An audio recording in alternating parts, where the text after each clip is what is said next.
एक नौजवान अपनी मां को कह लगा, अम्मा मैं तेरा हक अदा करना चाहना, अम्मा मैं तेरा हक अदा करना चाहना। मां कह लगी, पुत्र तू मेरा हक अदा नहीं कर सकता। हक अदा ते मावां दा नबी नहीं कर सके, नबी नहीं कर सके, तू किवें करेगा? अम्मा मैं तेरा हक अदा करना चाहना। मां ने आख्या ठीक है, अज फिर मेरे पैरों च सोना ही, मेरे कदमां च सोना ही, अज अपने कमरे च नहीं सोना। और सारा मजमा रो पिया, मेरा आना कबूल हो गया, मेरा पढ़ना कबूल हो गया। आख्या मेरे कदमां च सोना। अम्मा ठीक है। जो रात पै गई तो पुत्र बड़ा खुश कि अज मैं मां का हक अदा कर देना। मां के कदमां ही लेट गया, पुत्र नूं सादा कर दिया, मां के कदमां ही लेट गया। जो कदमां ही लेट गया ना, अद्धी रात का वेला आया तो मां नूं उठाया, और बच्चे मैं पानी पीना, पानी तो पिला दे। जो नींद का उठा ना तो थोड़ा गुस्सा आया, पर फिर आख्या मैं तो मां का हक अदा करना, तो पानी लैन वास्ते चला गया। पानी लैके आया, मां ने 2 घुट पानी पीता तो बाकी सारा प्याला बिस्तर उत्ते रोड़ दिता। अब मैं की कीता ही? आख्या मेरा हक अदा नहीं करना। अम्मा करना है। फरमाया फिर गिले तो सोना पैना ही, फिर गिले तो सोना पैना ही। पुत्र नूं पता सी मैं मां का हक अदा करना, गिले बिस्तर ते सो गया। घंटा अज गुजरिया तो अख लगी, मां ने फिर उठाया, ओ पुत्र पानी तो पिला दे। उठया, गुस्सा आया, पर आख्या मैं मां का हक अदा करना।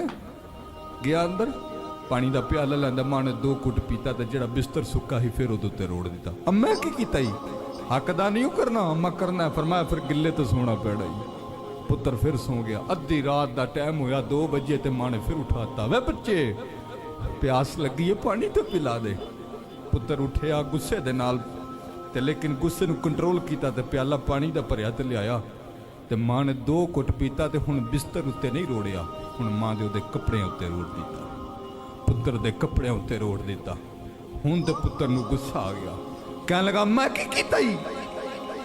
अम्मा मेरी बीवी ठीक कहती सी कि तेरी मां पागल हो गई है।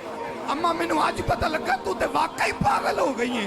अम्मा तेन पता ही नहीं लगता पे, कदी बिस्तर उत्ते पानी रोड़ देनी है, कदी मेरे कपड़े उत्ते रोड़ देनी है। मां ने चीख मारी, आख्या पुत्रा तू मां का हक अदा करना आया सा, और मैं एक प्याला रोड़े ते रो पिया ते कह तू मां पागल हो गई है। याद कर जो बचपन उत्ते दिन दे विच 3-3 बारी मेरे उत्ते पेशाब करना सा, तेरी मां ने ते तेनू पागल नहीं सी आख्या।